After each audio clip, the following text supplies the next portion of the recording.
এটা তো difficult question করলেন ভাই যে সেরা কোচ সেরা ক্যাপ্টেন আসলে সেরা ক্যাপ্টেন সবার সাথেই খেলেছি আমি মুশফিক থেকে শুরু করে আশরাফুল ভাই থেকে শুরু করে লাস্ট খেললাম মাশরাফি ভাইয়ের সময় পর্যন্ত। ওভারঅল আপনি যদি আমাকে বলেন যে ভালো ক্যাপ্টেন বাংলাদেশের হয়ে কে করেছে আমি বলবো সাকিব আল হাসান, কারণ ওর সময়তে খেলে আমি আমার রোলটা কি আমি বুঝতে পেরেছিলাম। আমার আমার সাথে ডিসকাশন করতো ওপেনলি সব কিছু যে কী আমার রোল বা আমাকে কীভাবে খেলতে হবে। আহ, চান্দিকা হাথুরু সিং আমি আবারও বলছি যে এটা অবশ্যই ও অনেকের কাছে প্রশ্নবিদ্ধ কোচ বা but as a technical coach হিসাবে অনেক ভালো কোচ ছিলেন। কিন্তু আমি এখানেও আবার বলছি যে হয়তো বা তার অ্যাটিটিউড অনেক প্রবলেম ছিল, অনেকের সাথে হতো না, বাট আমি ওনার কাছ থেকে অনেক কিছু শিখেছি অ্যাজ এ একটা ব্যাটসম্যান হিসাবে।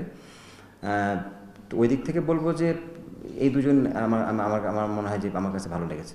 আমি একটু কোচদের থেকে দূরে থাকতাম, এই জন্যই থাকতাম হয়তো বা একটু কথা বেশি কম কম বেশি বলতাম না কোচদের সাথে, এত বেশি মানে কোচ ওরিয়েন্টেড হতে চাইতাম না।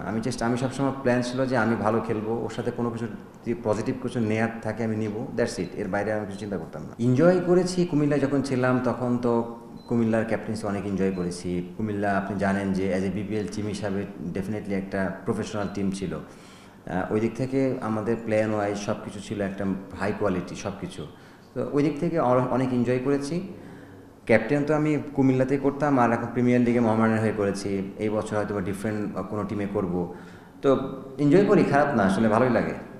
আক্ষেপ একটা আছে যে বাংলাদেশের হয়ে আমরা অলমোস্ট আমি তামিম সাকিব মুশফিক মাশরাফি ভাই রিয়াদ ভাই অনেক দিন একসাথে খেলেছি। যদি আমরা একটা ট্রফি নিয়ে আসতে পারতাম হয়তো বা বড় ইভেন্ট থেকে, সেটা আইদার যে কোনো একটা টুর্নামেন্ট থেকে ভালো ট্রফি নিয়ে আসতে পারতাম, এটা ভালো লাগতো। আসলে বাংলাদেশের হয়ে তো ওরকম আমরা সিগনিফিকেন্ট কোনো ট্রফি আনতে পারি না এটা বাইলেটারাল সিরিজ ছাড়া। তা আমার মনে হয় যে শুধু একটা আছে আয়ারল্যান্ডে মনে একটা আমরা নিয়ে এসেছিলাম, বাট এর থেকে মানে বড় টিমের সাথে খেলে যেমন নিরাজ ট্রফি বলেন বা এশিয়া কাপ এরকম যদি একটা নিতে পারতাম আমার মনে হয় যে একটু ভালো লাগতো নিজের কেরিয়ার।